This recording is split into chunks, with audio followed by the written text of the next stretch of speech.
What's going on? Mixed Master B here, live from the MMB Radio Studios for the MMB Radio Podcast, where no topic is too big or too small. We talk about them all, and I'm very excited because we are rapidly approaching Elvis Week 2022, and Graceland will welcome fans from around the world to Memphis, Tennessee to mark the 45th anniversary of Elvis's passing and honor the man, the star, the icon, the king of rock and roll. And one of the people who will be at Elvis Week 2022 in Memphis is my guest today. She's an American artist and illustrator, best known as the official artist for Elvis Presley Enterprises. She's drawn over 20,000 images of Elvis Presley. A retrospect of her work, 50 Years of Elvis, was on exhibit a few years back, and we're so proud and honored to welcome her to the show today. So please help me welcome in Miss Betty Harper. Betty, how are you? Just fine. Thank you for having me. No problem, and I appreciate you taking some time out to talk to us. As I mentioned, Elvis Week 2022 is rapidly approaching. So next week, Memphis, Tennessee, everybody comes from all over the world to experience and remember the life and the memories of, Elvis Presley. And you have had the honor of drawing over 20,000 different images of Elvis. I have a hard time drawing one image of Elvis. So to say you did 20,000 is pretty impressive. Oh, well, yeah, he was my schooling, though. That's how I learned to draw, was the years I was growing up and drawing Elvis. It's like I have people ask me, can you draw anything else? I said, no, that's it. I can only draw Elvis. I can draw one thing and one thing only. Yeah, one thing and one thing only. That's it. I got it. I don't quite have it down the way I'd like, but I can draw that. Well, when I approached you about being a guest on the show, my mind was spinning. I was like, okay, where do I start? We could talk about every single image you've drawn, but that would take forever. And I didn't know where to start the questions. And, we want to obviously talk about Elvis, but you've done more artists other than Elvis. So, there was a little bit of a little fib there. Mm-hmm. She does know how to draw more than just Elvis. Yeah. But I guess the first thing I want to do is kind of let everybody who is not familiar with your work, first off, shame for not looking into it, and then hopefully they will after this, but kind of give everybody a little bit of a rundown, where you're from and how you got into doing artwork. Oh, wow. I've been doing it since I was very young. As far as where I'm from, I was born in Florida, and but my dad was in the service, so we traveled a lot. I think that the shortest time we were ever in one place was we were in Panama City for 6 months one time, but the longest was 2.5 years. I did my first and second grades in France and my 11th and 12th grades in France, and overall I did 17 schools in 12 years. Wow. As far as the drawing, my dad said I was always diddling and doodling. I don't recall that, but there was when I was about the 4th or 5th grade, there was a boy that sat in front of me, and he doodled a lot, and it just fascinated me. So one day I asked him, I said, can you teach me how to do that? That's really neat.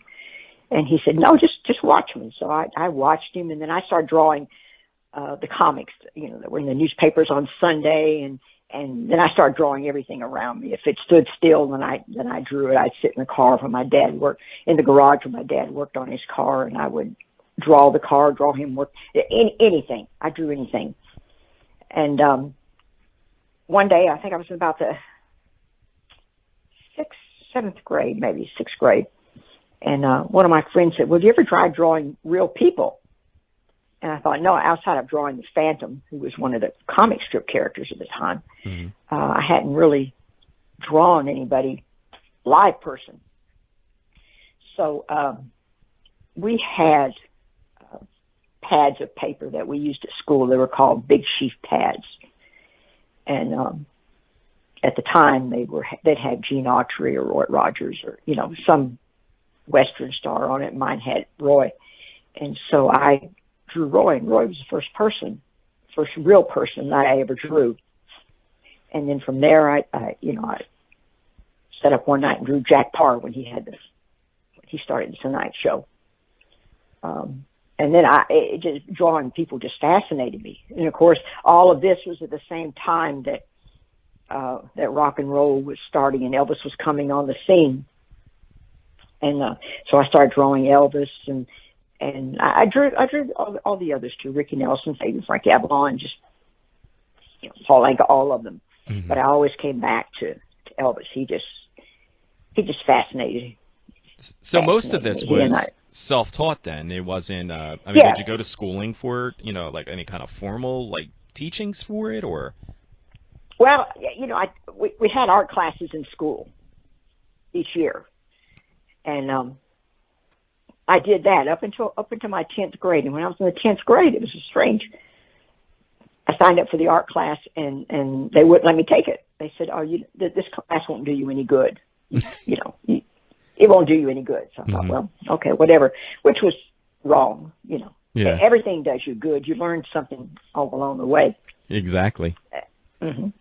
And then I went to, at the time was Abilene Christian College in Abilene, Texas. I went out there for 1 year, and I had art classes. And I remember one day that our tables were in a big circle, so the teacher could walk around and just look over the table and see what we were doing. And he had us drawing the skeleton. We were drawing skeleton legs. And so I drew the skeleton, and I got done and was just sitting there doing nothing, so I started putting the muscles on it, and draw the muscles and draw the legs. And he came around and he said, "What? How'd you know about that? I said, "Well, that's just the way it looks." So the drawing Elvis was always what I went back to. I'd draw Elvis I'd be up all night drawing Elvis and then go to school the next day. I got in trouble so many times in class. It's just, Well, other people were playing his music and dancing and singing along, and you were just sitting there drawing Elvis. Yeah, drawing Elvis. And for years I had notebooks, these big 2-inch binder notebooks, and I would just put them in plastic and put them in those and keep them. And then in the 70s, I started taking those and using them and turning them into envelopes. And when I write people, I'd use them for the envelope. Now, I know you were approached from, I guess, was it the record label at the time to commission to do a drawing of Elvis? How did that come about? Oh, I know what you're talking about. Yeah. It was a couple of months after Elvis died, and I got a call from Jerry Bradley at RCA, who I'd been doing some album covers for, and he had Felton Jarvis there, and Felton, I talked to him, and he wanted a painting done of Elvis, and he said, "There's a specific picture that I want." He says, from Aloha, and he said he was just so happy and content and just so thrilled when he did that show. And he said, I've seen stuff that's around that's been done, and I've seen what's this house. And he said, "I want you to paint a picture of Elvis of the Aloha." So I did. It was 20 by 24. And when I got through painting it, oil takes a long time to dry. So when I delivered it to him at Jerry's office, it was wet, but he took it to the framers, and he wouldn't even leave it with him. He just had them measure it. And he said, "You call me when it's done, and I'll bring it back and wait for you to put the frame on it." But yeah, that was for Felton Jarvis, Elvis's record producer. That was in 1977. Now, how did they catch wind of, did you ever submit anything to anybody, or how did they catch wind of your work? Well, I moved to Nashville in order to do artwork, album covers and things like that. Okay. And I had been doing that for several years. And I did a lot of work for Loretta Lynn and Jim Reeves, and I did 3 album covers for Jim Reeves. So I've been working with Jerry and some of the other record labels for years. So Felton had seen my work. I did in Nashville in October, they had what they called the DJ convention, and it was in October, and they had it at the Municipal Auditorium. And the disc jockeys from all over the world would come and, network. And RCA wanted me to do a a composite of all of their country stars at the time, Chet and Dolly and all of them. So I did. It was about a 4-foot by 4-foot piece of work. Chet's face in the middle was life size, and then everybody else radiated out from that. They took that and made a print of it that said RCA Records across the bottom, and it was the size of an album, and they gave those away at the disc jockey convention. So they were well aware of my work. RCA was. Mm-hmm. Now, what gives you the, I guess, like the idea or inspiration to do the different Elvis, photos and drawings? And because 20,000, like I said, that's a lot of work to be, coming up with different ideas. How do you have the ideas? Like, what sparks the different poses and different looks that you do? Well, for a long time, and it's a lot of work. Yes, it's a lot of years if you stop and look at that. But in the beginning, when I was drawing, I didn't know anything. Everything was line drawing. I'd sketch this, sketch him doing this, sketch him doing that. I didn't even think about anything else. And then I learned about shading, so then I started adding some shading in, and that happened. I think I was probably in the 10th grade when that happened, and I was visiting my grandmother in Alabama, and she lived in a small town, and my cousin and I were she lived out in the country. We were driving into town, and there was an art studio, and I asked her when we passed it. I saw the sign, and I said, "What is that?" And she told me, and I said, "Well, let's just take a look." So I stopped, and I don't remember the man's name. And I went in and saw his work, and it was just beautiful, the way he shaded and everything. And I told him that I liked to draw and what I did. And he said, well, bring me some of your stuff, and I'll show you some things. So we ran back to the house. I got a couple of drawings and went back to him, and he showed me some about shading. So from there, it changed. And once it changed, then of course it took longer to do pictures. Mm-hmm. And you just build on that as you go along, And he taught me there's no such thing as lines. Everything's just shades. You're just going from one shade to the next. And so from that point, the lines disappeared for me. And as I went on, that developed even more. Now, on average, how long does it take to do one of your pieces of work? I guess it depends on, size and, the materials. But on average, what's a normal turnaround time for something? Yeah, it does depend on a lot of things. And if you look out over the years, it depends on how much time you have to work on it. When I was growing up, that's all I had to do. I didn't have to do anything else except go to school. So I just knocked them out one right after another. But then here again, I was knocking out very elementary type drawings as compared to what I do now. Now, I'll start, when I get an idea, I'll start it, and I usually will work on it, come back to it, look at it, think about it. It can take a few days to do it, or I can just have it in my head and just sit down and in a few hours do it, depending on the size. Mm-hmm. What is the largest that you've done? I know you mentioned about doing like the life-size, type paintings, but what is the largest, most detailed image that you've done? The largest one I've done of Elvis was 30 inches by 40 inches, and it's a full image of him sitting up against the wall holding a monkey kind of teddy bear, stuffed animal. Okay. And that took me a little while to do, mainly because it's so awkward to work on, as big as it was. Mm-hmm. Now, when you do these different images, and people did they come to you with like a specific, like you said about doing the specific image of Elvis? Is there people that come to you and they're like they want to do something, and you're just like, I don't know if that would work, or like what input do you have when people come to you when they want to have like a commission work done?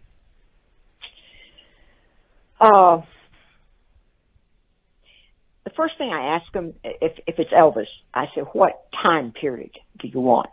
So we established, do you want the early 50s? Do you want the 60s?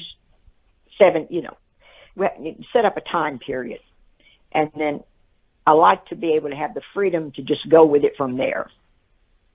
And I'll have to, of course, use pictures of them to go from. So I say, don't give me pictures that you don't like. If there's something about a picture you don't like, don't give it to me, and then I'll take the time period, find the best pose that will go well with the pictures that they give me to go by. I've done a lot of those, lots and lots and lots of those. I did one.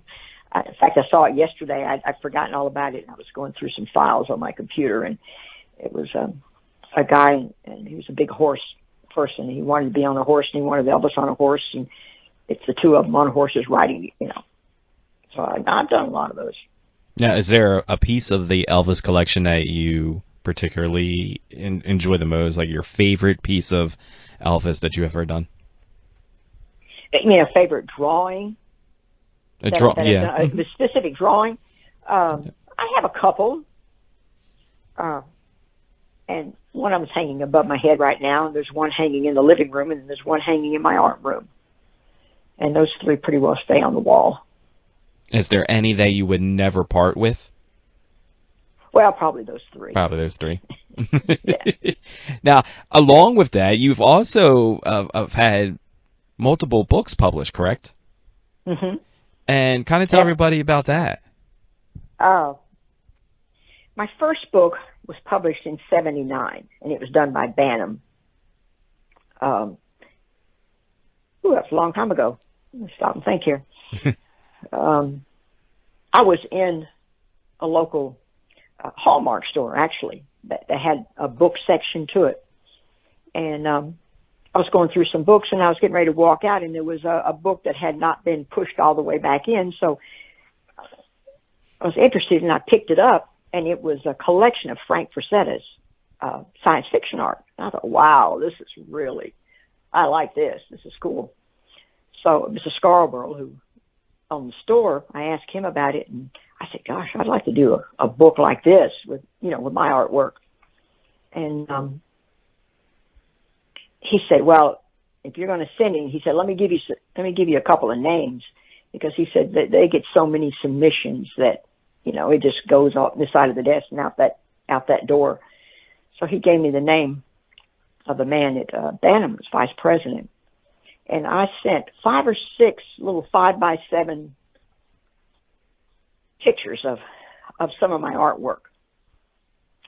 And then I didn't hear anything. And then one day the phone rang, and Sky says, well, I got your pictures. I like what I saw. I'm going to come see you. If you got enough, we'll do a book. If you don't, we won't. I thought, okay. So it was October. I think it was Halloween when he called. And it was May when he came. And between that time and when he came in May, I did every picture that was in the book. I wanted to make sure I had enough artwork that he could choose from to do the book. So he came in, Stan Reisner was his name, with the art director, Lynn Leone. And Lynn just went through the house and picked out this and this and this and this and this. And he said, this is what we'll use right here. And I said, how long does it take from the time, you decide what you're going to do till the book comes out? And Mr. Reisner said, it takes a year or two. It takes a long time. You got to do this, you got to do this, you got to do this. I said, okay. Well, 3 months later, the book was out. That already put it together, and it was on the market. And that was the newly discovered drawings of Elvis. That was the first one. Mm-hmm. Now, how many books to date have you had published? 3 art books like that, and one was a coloring book. Cool. Called Color My World. Okay. Of Elvis. With puzzles and mazes and games and things like that, and then pictures of Elvis to color. Now, how was that? How was that experience? I mean, going from you look at a lot of your work, and it's there. It's very there's some realistic stuff, and then you also you have some of the kids stuff like the coloring book and everything. Was it a weird adjustment to be able to kind of channel in, something that a child would be able to look at and be able to color? Like, how did you go about doing that process? Well, I'm an illustrator, so I like to do a lot of different things anyway. Mm-hmm. So to venture into something that I hadn't done before was intriguing, very intriguing. It took me a long time to figure it out because we're talking, I didn't have the internet to go to YouTube and say, how do you do this? Yeah. So I had to kind of figure it out as I went along. And it just was a fun process. So, and I did I know what the other one was. I did an action comic of Jailhouse Rock and just recreated that movie as an action comic. Very awesome. Yeah. Now, what is, as we stop and we look at it, it's 45 years from the passing of Elvis. And you stop and you just take a pause and you think about that. 45 years, that's a very long time. And long time. So much, has changed in the world and, the technology and everything. And I always ask people, I was like, if Elvis were still here in a physical form today, what do you think his feelings would be towards all this outpouring and love and, the new movie that's out? And it's just so many people 45 years later still having that impact on people of all ages. Yeah. You mean as if he was kind of standing back and looking at all of it? Yeah, what do you think? If he was actually here, you wouldn't have all of that. Yeah. Because that's been, developed. Mm-hmm. He'd been amazed, I'm sure. Mm-hmm. Yeah, he would have been amazed. I mean, the movie, you've seen the movie, I would assume, fans. right? Yeah. Mm-hmm. I mean, and Elvis loved his fans. You don't find any entertainers that are as connected to their fans and say, "Oh, I have the best fan club" or whatever. But I mean, he would love them. He would hug them. He would kiss them. He never ever said no to an autograph. Never ever said no to a picture. I mean, he was always there for them in any time, anywhere. I've attended Elvis Week a couple times, and having conversations with people in Memphis, they said he would walk down the street or whatever, and he would just give things away to people. Like, he was just such a giving personality. And again, to me, it's amazing that 45 years later that we are still celebrating the legacy. And I had a conversation with someone not too long ago about how much he influenced so many people that are performers today. He influenced people that influenced people, and it's just, you look at Graceland, and I was like, that was MTV Cribs before, MTV Cribs, the different, the jewelry, the suits. Yeah. Is there a particular Elvis memory that is something that just always stands out to you?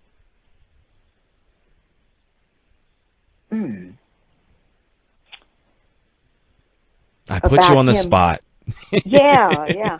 We got through 27 minutes, and then we put you on the spot. Right. There's so many ways to look at that, Yeah. But Elvis, and entertainers always say that, but he inspired people that weren't entertainers too, just like me. Yeah. The time I spent with him. I mean, you feel like you're friends because we've spent so much time together over all these years. I've studied so many different emotions and looks and everything in drawing him. And when I did my first book, a friend of mine, Jim Ritz, who did the music for the Elvis the movie that Dick Clark did back in 79 or late 70s, he wrote the foreword to the book. And in the foreword, he commented about Elvis's the way he inspired people and how people wanted to be like him. But what Jim said, what he realized was he wanted to be as successful, as good at what he did as Elvis was at what he did. He inspired him to just reach out a little further and just be better. Mm-hmm. And you know, we got that because we grew up with it. The younger, you know, the newer generations that have come along, they don't have that Elvis. They have the music and the whatever. But the people that grew up with Elvis, they have the man that inspired everybody to be better than they were, or to want to be better than they were. And the great thing about it is, like I said, we're approaching Elvis Week, and people that are going to be, you're going to be attending Elvis Week, and you are going to be available at the store there across from Graceland? Yeah. I'll be at the gift shop at the guest house. Okay. Yeah. And people can, I mean, you'll have copies of your prints, and people will be able to, you know, grab a photo and autograph with you, and yeah. Very awesome. Yeah. So I mean, obviously you've done Elvis Week before, so it's not, you know, new to you, but if somebody who's never been to Elvis Week, what's something that you can kind of prepare them for? Like, what's something that they, you know, advice you would give them? Like, this, you have to do this, you know, while you're here. Oh, gosh. Just be open to anything, because the big thing over the years is the friendships that have been made. Mm-hmm. People come and they don't know somebody, and they meet them, and they're friends for the rest of their life, you know. But the friends you'll make is a big part of it. Yeah, I always tell people, I said, the one thing you have to do, you have to attend the candlelight visual. Oh, yeah, of course. I mean, that there, just to see the outpouring. And like you said, you make friends. It's like you're talking to people, and you're listening to music, and everybody's just, you know, it's like everybody knows everybody, and you've just met these people for the first time. And I think that's the coolest thing, is that, you know, we're all here for one purpose, and, you know, it's pretty remarkable. Mm-hmm. Yeah, I'm still friends with people that I met, you know, 46, 47 years ago. Wow. Yeah, you just make such bonds. Elvis just brought people together. Elvis still brings people together. And the cool thing with the technology now is there's more ways to stay in touch with people. You know, you think about it, back then it was, you know, probably writing a postcard, you know what I mean? And now we got emails, and we have social medias and things that I'm learning about new stuff every day, and I feel like I'm aging, you know, at warp speed. When people would tell me about something, I'm like, I don't even know what that is. So it's cool that we have, you know, the ways of communication and staying in touch with people, and you know, sharing the memory of, you know, Elvis. One other thing I wanted to ask, though, about, you know, staying in touch with people. How often do you stay in touch with the Presley family? Like, do you communicate with any of them on a regular basis? No. Just the people at EPE. Okay. Jack Soden and Regina, the people there. I haven't talked. It's been a few years since I've talked to Priscilla. No. Now, how often do they, you know, Elvis Enterprises, do they, you know, contact you about doing something? Is it, you know, as often as it was? No, because it's different. Yeah. And it's not how it works. Since the last sale of the company, where it was split up, one person owns the Memphis part, that's the merchandising there. Of course, Lisa Marie owns Graceland and all of that, okay? But the business part of it is owned by one person. The licensing, the likeness, image, all that stuff belongs to somebody else in New York, ABG. Okay. So if somebody wants to make a product or make a movie or make anything, then they go to New York and go through ABG. Gotcha. If somebody wants to make a product that they only want to sell at Graceland, then they go through Graceland. Interesting. Now, for a lot of years, they had their, before the sales happened, they had their own licensing department in-house. So they were responsible for everything. And when that was going on that was a lot of years, they would contact us and say, you know, we need artwork. We want artwork, you know. And they built a website, and all the artwork was put on that website. If somebody wanted to make a T-shirt or whatever, then they went to the website and they picked the pictures. They had to make the product, a sample, send it to Graceland, to the licensing department, and a lady named Carol Butler, who was fabulous, would, she oversaw all that. And then she would send it to us and say, do you like this? Do you like the way it looks or whatever? And I would say yes. And so, so then they'd either make it or not make it. It just depended. But now it's all different now. I was gonna say, it seems like it's a you don't think about the process, that the steps that it takes to have something like that done. From the people from the outside think it's like, oh yeah, you think of an idea, tomorrow it's done, and bada bing, bada boom, and there it goes. But there's actually a lot of footwork that goes into time. it. Yeah. Yeah, it takes a lot of time. And one of the things from beginning to end. And one of the things you mentioned, a nice little segue there, was about the website. So for people that are interested in finding out more about you, where can they find you at online? Like, do you have a website and everything where people can kind of stay connected? Yeah, it's BettyHarper.com.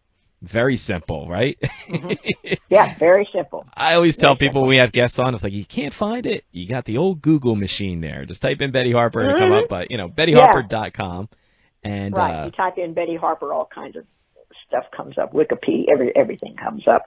And then I have a lot of different categories of artwork on my site.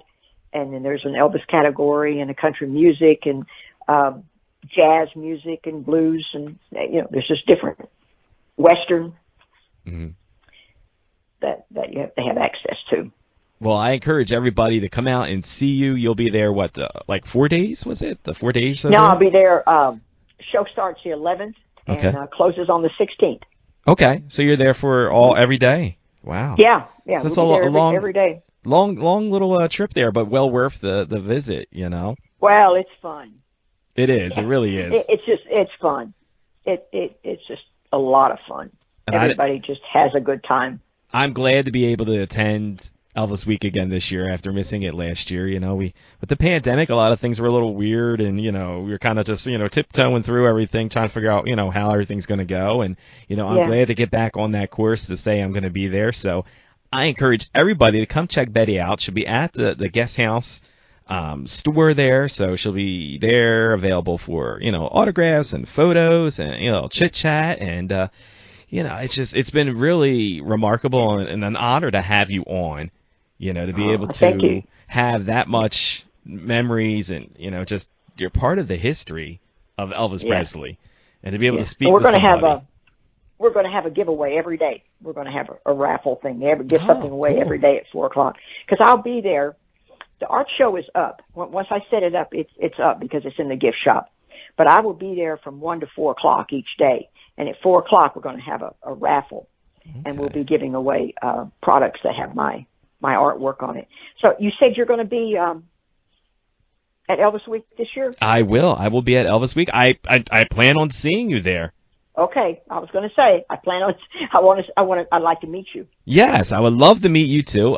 You had showed me your newest piece. I guess I'm assuming it's the newest piece with Elvis with the white rhinestone suit. Are you going to have copies of that there? Yes. Okay. Put one aside for me. Put two aside. I'm going to be grabbing 2 of those when I'm there. And again, I just want to say thank you for taking the time to talk to me. It's been a true pleasure and an honor to have you on. And, so many exciting things next week. So many people are going to be there. It's just, it's going to be an amazing time. Yeah, because the Europeans are traveling again, and this will be the first time in, 2 years. Yeah. So, and it's we've always found that the 5 years, 40, 45, are the biggest times for attendance. So it'll be busy. It'll be fun. I mean, put your roller skates on if you want advice. Put your roller skates on. Sleep before you go. Yeah, you can sleep on the plane. You can sleep on the plane going home. Yeah. If you're not watching one of Elvis's movies on your phone, and just kick back, relax, and just enjoy your time in Memphis. We got some people that are, like you said, traveling from Europe and everything. So making up for some lost time this year. Have some Memphis barbecue, listen to some Elvis music, and check out Betty at the Guesthouse Store. And Betty, again, thank you so much for taking the time to talk to us. Oh, thank you, Bill. I really appreciate it. All I'll righty. see you in Memphis. Yes, we will see you in Memphis. Bye-bye. Hi, I'm Betty Harper, the Elvis artist, and you are listening to